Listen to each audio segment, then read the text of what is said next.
Hello friends, welcome back to Sai's Hut. இன்னைக்கு நம்ம வீடியோல டேஸ்டியான வீட் அல்வா எப்படி பண்றதுன்னு பார்க்கலாம்.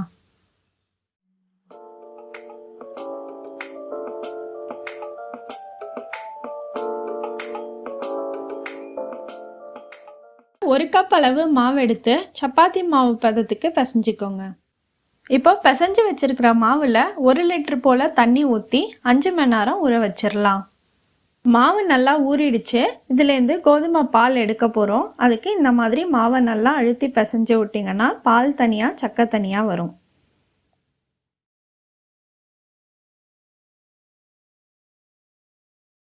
இப்போ பாலை மேலால் வடிகட்டி எடுத்துக்கலாம்.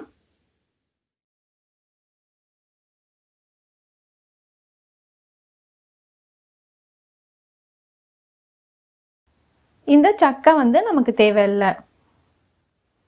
3 hours அப்படியே இருக்கட்டும். 3 ஹவர்ஸ்க்கு அப்புறம் பார்த்தீங்கன்னா இந்த மாதிரி நல்லா தெளிஞ்சு வந்திருக்கு. இப்போ இதை மேலால் வடிகட்டிக்கலாம். இதில் பால் மட்டும்தான் நம்ம யூஸ் பண்ண போகிறோம். எடுத்து வச்சிருக்க பாலில் இப்போ 3 கப் அளவு தண்ணி சேர்த்துக்கலாம். நீங்கள் அதே தண்ணியும் யூஸ் பண்ணிக்கலாம். ஆனால் சம்டைம்ஸ் கோதுமை ஸ்மெல் வரும், அதுக்காக நான் அதை வடிகட்டிட்டு புது தண்ணி சேர்க்குறேன்.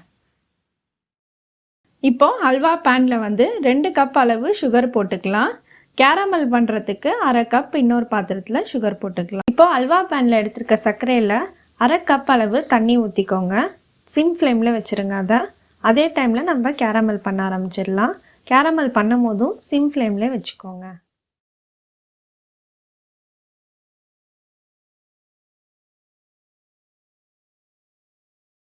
கேரமல் ரெடி ஆயிடுச்சு. இதை அல்வா பேனில் சேர்த்துடலாம். கட்டி இல்லாமல் நல்லா கலக்கி விட்டுட்டே இருங்க.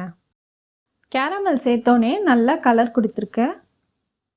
ஒரு கம்பி பதம் வந்தோடனே நம்ம கோதுமை பால் ஆட் பண்ணிடலாம். இப்போ இதை மீடியம் ஃப்ளேமில் வச்சு கைவிடாமல் கிண்டிகிட்டே இருங்க.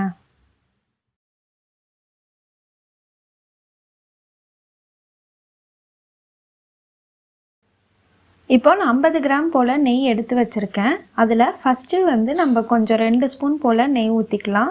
இதே மாதிரி ஒவ்வொரு 5 நிமிஷத்துக்கும் நீங்கள் கொஞ்சம் கொஞ்சமாக நெய் ஆட் பண்ணி கிளறி விட்ருங்க.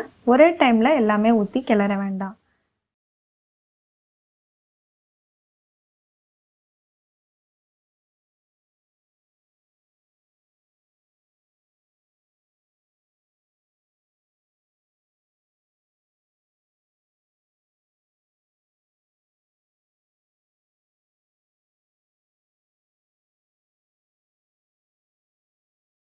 இப்போ அல்வா ஆல்மோஸ்ட் ரெடி ஆயிடுச்சு.